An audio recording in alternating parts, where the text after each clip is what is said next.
রাজধানীর মহাখালীর আমতলীর এই পাম্পে অনেক সময় ধরে চলে মোটরসাইকেল চালকদের মধ্যে বাকবিতণ্ডা। জ্বালানি তেল নিতে কে কার আগে যাবে সেই প্রতিযোগিতা। গতকাল কেউ পাই নাই, সব পাম্পেই মানে প্রচুর সিরিয়াল, আর ওইদিকে কোনো পাম্পে তেল দিতেছে না। আর এক ট্যাঙ্কি তেলে 2 দিনের বেশি চলে না, আমাদের কোম্পানিতে গাড়ি বেশি চলে। তাই এখন তেল যে সীমিত দিছে এটাই তো এই দিনে টাপ। তেল স্টকে রাখা এই ঝামেলা করতেছে দাম বাড়ানোর জন্য, নাকি আপনার এমনি তেলের সংকট পড়ছে এটা সিএনজি স্টেশন আলারা জানে।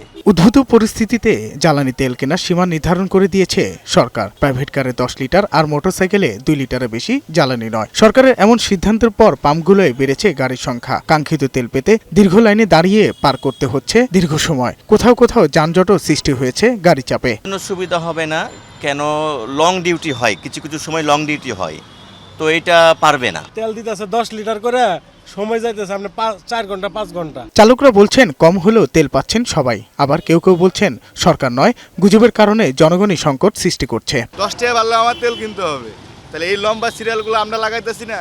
সিন্ডিকেট কারা করতেছে? যদি বলে যে সিন্ডিকেট করতেছে পামালারা সিন্ডিকেট করতেছে না, সিন্ডিকেট করতেছে আমাদের মতন জনগণ। এরই মধ্যে কেউ ওত পেতে রয়েছে সরকারের নির্ধারিত সীমার চেয়ে বেশি জ্বালানি তেল নেয়ার। তাই তো সবার চোখ ফাঁকি দিয়ে গ্যালন ভরে অকটেন নিয়ে যেতেই ধরা পড়ে বৈশাখী টেলিভিশনের ক্যামেরায়। চালক গাড়ি নষ্টের যুক্তি দেখালেও পাম্পের স্টাফ বলেন জেনারেটরের জন্য নিয়েছে।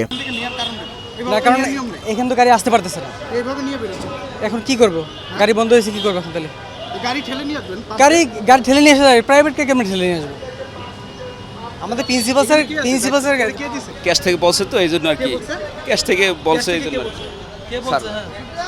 স্যাররা বলছে, না বলুন স্যার আমাদের ওই জেনারেটর চালাইবে ওই জেনারেটর চালাইবে কলেজের, এই জন্য দেওয়া হয়েছে। এই ঘটনায় পাম্প কর্তৃপক্ষ হস্তক্ষেপ করতে গেলে সেখানে পরাস্ত হন। পরে জনগণের চাপে সেই তেল আবার পাম্পে ফিরিয়ে দেওয়া হয়। আপনার স্যার একটু আগে আমার সাথে দেখা করে গেছে, একটু আগে দেখা করে।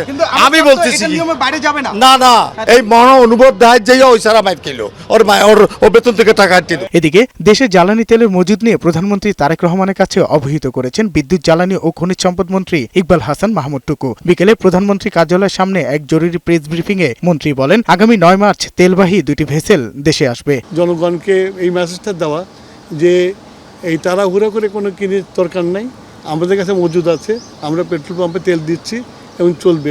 এটার জন্য লাইন দিয়ে সারা রাত জাগার কোনো প্রয়োজন নাই, মানুষ তেল গেলে তেল পাবে। আমাদের আরও 2টো ভেসেল আসছে 9 তারিখে, সুতরাং আমাদের যে শর্টেজ পড়ার কোনো সুযোগ নাই।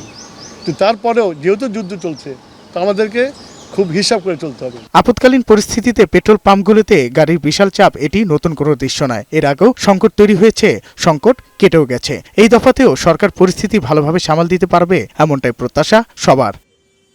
সাজ্জাদুর রহমান, বৈশাখী সংবাদ, ঢাকা।